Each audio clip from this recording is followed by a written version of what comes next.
Class 9th. Today we are going to start reading of chapter number 2 from the book Moments.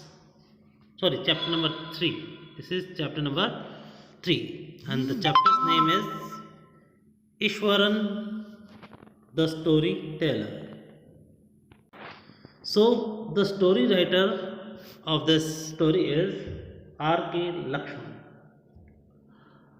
So this story will tell you that how exactly stories are told. How can a story make you bound to hear the piece of whatever talking. यानी किसी भी कहानी को किस तरीके से लिखा जाए या किस तरीके से आगे क्या प्रेजेंट किया जाए कि वो स्टोरी को बहुत अच्छी तरीके से लोग सुने. तो ईश्वरन द स्टोरी टेलर यानी ईश्वरन कहानी सुनाने वाला. तो ये है आर के लक्ष्मण की. Okay, will go forward. तो it is all about the art of story telling. The story was narrated to Ganesh by a young man, Mahendra by name. He was a junior supervisor in a firm which offered on hire supervisors at various types of construction sites, factories, bridges, dams, and so on. So here, ये कहानी जो किसको सुनाई गई है? गणेश को. किसके द्वारा? एक युवा व्यक्ति के द्वारा, यंग मैन. उसका नाम क्या है? महेंद्र. अब ये गणेश कौन था? ये एक जूनियर सुपरवाइजर है किसी फर्म में, किसी कंपनी में, जो कि क्या करता है, उसका काम क्या है कि उसके ऊपर और सुपरवाइजर्स को हायर करना. कब, किस काम के लिए? कंस्ट्रक्शन के साइट्स के लिए. जैसे कि कोई फैक्ट्री बनाना, कंस्ट्रक्शन मतलब कुछ बिल्डिंग वगैरह बनाना, फैक्ट्रीज, ब्रिजेस, पुल, डैम्स, बांध वगैरह एंड सो ऑन, इस तरीके के काम में. So Mahendra's job was to keep an eye on the activities at the work site. Mahendra का क्या काम था कि कीप एन आई मतलब उसे ध्यान रखना. किस बात पर? एक्टिविटीज़ पर, गतिविधियों पर, जो भी वर्क साइट पे होती है. यानी वहाँ काम जो चल रहा है, वो काम कैसे चल रहा है, कौन कर रहा है, कौन आ रहा है, कौन जा रहा है, वहाँ कोई नुकसान तो नहीं हो रहा है, इस बात की जानकारी रखना महेंद्रा का काम था. He had to keep moving from place to place every now and then. उसको हमेशा एक जगह से दूसरी जगह जाना पड़ता था. यहाँ पे देखेंगे वर्ड है नाउ एंड देन, यानी अधिकतर आना जाना लगा रहता था. As ordered by his head office. जो भी उसके हेड ऑफिस से ऑर्डर्स आते थे उसे फॉलो करना पड़ता था. From a coal mining area to a railway bridge construction site. कभी वो कोल माइनिंग एरिया में जाता था, यानी जहाँ पर कोयला निकलता था उधर जाता था, तो कभी रेलवे ब्रिज जहाँ बन रहा था वहाँ जाया करता था. इसी तरीके से from there after a few months to a chemical plant. फिर वहाँ रुक के कुछ ही महीनों बाद उसको कहाँ जाना पड़ता था? केमिकल प्लांट के लिए. Which was coming up somewhere, जो कि कहीं न कहीं बनने वाला था. तो आप देख रहे हैं यहाँ पर आपके पास 3 तस्वीरें दिखाई गई हैं, कोल माइन, ब्रिज कंस्ट्रक्शन और केमिकल प्लांट. सो इस यहाँ पर ये जो भी कंस्ट्रक्शन, जो भी बिल्डिंग्स वगैरह बनने का काम होता था, चाहे वो पुल वगैरह क्यों ना हो, तो उसको काम को देखने के लिए उसे एक जगह से दूसरी जगह जाना पड़ता था. किसको जाना पड़ता था? महेंद्रा को. तो इसीलिए उसके साथ एक कंडीशन थी. एक और बात उसके बारे में, ही वॉज अ बैचलर. वो एक अनमैरिड था. Bachelor means unmarried. His needs were simple and he was able to adjust himself to all kinds of odd conditions.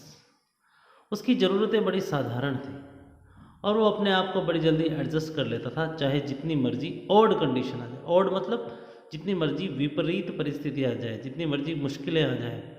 Weather it was an ill equipped circuit house, चाहे ऐसे circuit house में उसे कमरा मिल जाए जहाँ पर ज़्यादा सुविधाएं ना हो, इल इक्विप्ड ज़्यादा सुविधाएं ना होना, खराब सुविधाएं होना, और a make shift canvas tent, या फिर उसे टेंट में रहना हो तो भी उसे कोई फ़र्क नहीं पड़ता था। In the middle of a stone query, stone query means वहाँ पर जो स्टोन क्वेरी का मतलब स्पेशली यहाँ पर इसलिए बताया है क्योंकि स्टोन क्वेरी में क्या होता है, बार बार उसको तोड़ने के लिए बहुत ज़्यादा शोर होता है, कई बार तो विस्फोट भी होता है, कई बार तो बड़ा एक्सप्लोजन करके वो पत्थर तोड़ने पड़ते हैं। तो ऐसी जगह भी वो सोने में उसको कोई मतलब कि कोई डर नहीं था, किसी प्रकार की घबराहट नहीं होती थी। But one asset he had was his cook, Ishwar. लेकिन उसके पास एक सामान था, वो था एसेट मीन्स उसके पास एक साधन था, एक स्पेशल चीज़ थी, जो क्या था, उसका कुक, उसका रसोइया, उसका खाना बनाने वाला, जिसका नाम था ईश्वरन। सो यहाँ जिस ईश्वरन के नाम पे ये स्टोरी बनाई गई है, सो उस ईश्वरन की बात आ गई है। सो यहाँ पे देखेंगे, the cook was quite attached to Mahendra. जो कुक है, जो रसोइया है, वो महेंद्रा के साथ काफ़ी अटैच्ड है। अटैच्ड मीन्स बहुत ज़्यादा उसके करीब है। Followed him uncomplainingly wherever he was posted, और हमेशा उसके साथ चल पड़ता था जहाँ कहीं भी उसकी पोस्टिंग होती थी, जहाँ कहीं भी उसकी नौकरी, जहाँ कहीं भी उसको नौकरी करने जाना होता था। ही कुकड फॉर महेंद्रा, महेंद्रा के लिए खाना बनाता था। वॉश्ड हिज क्लोथिस, उसके लिए कपड़े धोता था, उसके कपड़े धोता था। And chatted away with his master at night, और रात को उसके साथ बहुत सारी बातें किया करता था। चैटेड, बातें करना। He could weave out endless stories and anecdotes on varied subject. यहाँ देखो, ही कुड, वह कर सकता था। वीव, वीव का मतलब होता है बुनना, वीव का मतलब होता है बुनना, जैसे स्वेटर बुनते हैं वैसे वीव, बुनना।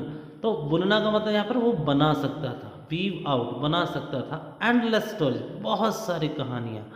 एंड एनेक्डोट्स, एनेक्डोट्स, एनेक्डोट्स क्या होता है, अ शॉर्ट अम्यूजिंग और interesting story about real incident और पर्सन। किसी भी आदमी के बारे में सच्चाई से भरी कोई भी, जैसे कि हम हर किसी में इस प्रकार की खासियत नहीं, स्पेशलिटी नहीं होती कि किसी भी घटना को कहानी के रूप में प्रदर्शित कर दे।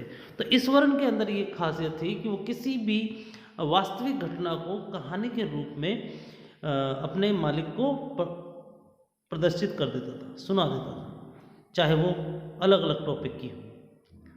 हम जैसे कि एग्जाम्पल ले सकते हैं, बिल्ली का रास्ता काटना। तो बिल्ली का रास्ता काटना अचानक, इसके लिए किसी भी रियल कहानी को, किसी भी रियल इंसिडेंट को, जैसे कि किसी के साथ भी ऐसा इंसिडेंट हुआ हो कि बिल्ली के रास्ता काटने के बाद कोई नुकसान हो गया हो, तो वो उसको क्या क्या करेगा, एक बार ऐसा हुआ था कि उस आदमी के सामने, वो आदमी इस काम के लिए जा रहा था और उसके सामने से बिल्ली रास्ता काट गई और फिर आगे कुछ दुर्घटना हो गई। तो इस तरह की कहानियाँ बनाना हर किसी के बस की बात नहीं होती। लेकिन यहाँ हमारा ईश्वरन, जो कि कुक था महेंद्रा का, वो इस चीज़ में बहुत ज़्यादा क्या था, एक्सपर्ट था। तो इसका Eswaran also had an amazing capacity to produce vegetables and cooking ingredients seemingly out of nowhere and in the middle of the desolate landscape with no shops visible for miles around. Eswaran के पास एक और capacity थी, उसकी एक और खासियत थी कि वो क्या करता था, टू प्रोड्यूस वेजिटेबल, कहीं से भी वो सब्जियां उगा लेता था। एंड कुकिंग इंग्रेडिएंट्स, यानी खाने की चीज़ें उसके लिए कहीं भी उगाना और उसका यूज़ करना उसके लिए बहुत आसान था। सीमिंगली आउट ऑफ नोवेयर, और पता नहीं कैसे वो ऐसा कर लेते, क्योंकि जहाँ पर कोई भी आपको पेड़ पौधे नहीं दिख रहे, वो वहाँ भी कुछ न कुछ करके कोई न कोई पेड़ पौधे को उगा ही लेता था। In the middle of desolate, desolate मतलब इनहैबिटेटेड, एम्प्टी, बिल्कुल खाली। जहाँ पर इनहैबिटेटेड मतलब जहाँ पे कोई भी लोग रह नहीं रहे हों, अलग अलग थलग, बिल्कुल डिसोलेट मतलब अलग थलग, बिल्कुल अलग थलग, alone. Landscape with no shops visible for miles around, यानी ये तो खास बात थी इसके अंदर कि वो कोई भी शॉप्स अराउंड में ना हो, कोई दूर दूर तक शॉप ना हो तो उसे इसकी ज़रूरत नहीं पड़ती थी, वो उसके भरोसे नहीं रहा करता था, वो अपने ही सब्जियों के पौधे वगैरह उगाकर अपनी सब्जियां वगैरह बना लिया करता था। सो इस तरीके से आप देखेंगे he would miraculously conjure up the most delicious dishes made with fresh vegetables within an hour of arriving at the zinc sheet shelter at the new workplace।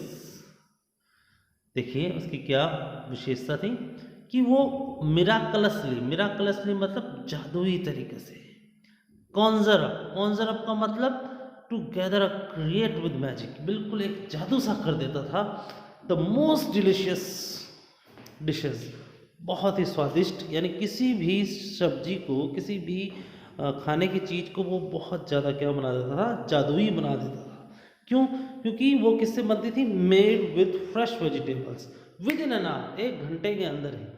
जैसे ही वो जिंक शीट में आता था, यानी बाहर से घूमता फिरता कोई ना कोई सब्जी वगैरह ढूंढ के लाता था और अपनी उस जगह पर जिंक शीट यानी टेंट जैसा टेम्परेरी हाउस बना होता है, आपने कई जगह देखा होगा जहाँ पे कहीं वर्क साइट्स होती है, वहाँ पे लोग क्या करते हैं, जिंक स्टील की छत बना लेते हैं और वहाँ उसके नीचे रहते हैं। तो वहाँ वो आता था और बड़ा शानदार शानदार खाना बनाया करता था। तो ये थी ईश्वन, हमारे मेन कैरेक्टर ऑफ स्टोरी की खासियत। Mahendra would be up early in the morning and leave for work after breakfast. Mahendra सुबह सुबह जल्दी उठ जाया करता था और ब्रेकफास्ट के बाद वहाँ से निकल जाया करता था। Carrying some prepared food with him, अपने साथ कुछ बना बनाया खाना ले जाया करता था। Meanwhile Eswaran would tidy up the shed, Eswaran क्या करता था, उस शेड को, जहाँ उसका टेम्परेरी हाउस था, उसको साफ सफाई करता था। टाइडी अप मतलब साफ सफाई करना। वॉश द क्लोथ्स, कपड़े धोता था। And have a leisurely bath, और आराम से, लेजरली यानी बिल्कुल आराम से मस्ती से नहाता था। Pouring several buckets of water over his head, बहुत सारी बाल्टियाँ अपने सर पर डालकर। Muttering in low, muttering a prayer all the while, और हमेशा कोई न कोई, जब भी नहाते वक्त हमेशा क्या करता था, स्पीकिंग, मटरिंग करता था। मटरिंग मतलब मंत्र वगैरह बोलते रहता था, प्रेयर बोलते रहता था, प्रार्थना बोलता रहता था। सो इस तरीके से ये डेली रूटीन था। It would be lunch time by then, तब तक क्या होता था कि लंच का टाइम हो जाता था। After eating he would read for a while before dosing of, खाना खाने के बाद वो क्या करता था, थोड़ी देर पढ़ता था। उसके बाद क्या करता था, डोजिंग ऑफ यानी सो जाता, पढ़ते पढ़ते सो जाता। The book was usually some popular Tamil thriller running to hundreds of pages. वो किताब कैसी पढ़ता था, किसी तमिल थ्रिलर की, थ्रिलर मतलब कि जिसके अंदर वो ऐसी बातें हों जो काफ़ी और क्या कहते हैं, रहस्य वाली बातें हों, सस्पेंस वाली बातें हों, थ्रिलर, ठीक है। तो वो बुक वो बहुत सैकड़ों पेजों वाली बुक हुआ करती थी, मोटी बुक हुआ करती थी। Its imaginative descriptions and narrative flourishes would hold Ishwaran in thrall. उसके अंदर जो कहानी, जिसके अंदर जो डिस्क्रिप्शंस दिए होते थे, इमेजिनेटिव यानी कल्पनात्मक जो चित्रण किया होता था, कल्पनात्मक जो बातें बताई होती थी, वो क्या करता था, बहुत ज़्यादा नैरेटिव थे, यानी बहुत ज़्यादा बड़े बड़े तरीके से लिखे हुआ करते थे, डिटेल डिस्क्रिप्शंस। मैं अभी अब आपको बताता हूँ ये क्या होता है। वुड होल्ड ईश्वरन इन थ्राल, और वो ईश्वरन को थ्राल में बांध देता था, मतलब कि a state of being someone's power, ऐसा लगता था उसे किसी ने अपने बस में कर रखा हो। हम बात कर रहे थे नरेटिव और इमेजिनेटिव डिस्क्रिप्शंस की। जैसे कि हम एक सिंपल सी बात करते हैं, जैसे कि यहाँ पर ये तस्वीर है, ये देख रहे हैं, ये तस्वीर आपको इस वर्ण की दिख रही है। तो ये इस वर्ण की एक आदमी, इसको हमें इमेजिनेटिव डिस्क्राइब करना या नरेटिव डिस्क्राइब करना। एक ऐसा आदमी जिसकी नाक उसके बीचों बीच फूली हुई है और कान हाथी की तरह बाहर निकले हुए हैं और बाल बिल्कुल हल्के हल्के हैं, उसकी भौहें बिल्कुल ऐसा लग रहा था जैसे कि ऊपर की ओर खिंची हुई हैं, उसकी आंखें गहरी हैं। इस तरीके, देखिए कहने को तो यूँ भी हो सकता है कि उसका चेहरा बिल्कुल साफ साफ दिखाई दे रहा है, लेकिन हमने इसको इतना डिस्क्राइब कर दिया। सो इस तरीके से होता है describing. So this is we are at the we will complete this chapter in 3 readings. So this is all for today. Thank you very much.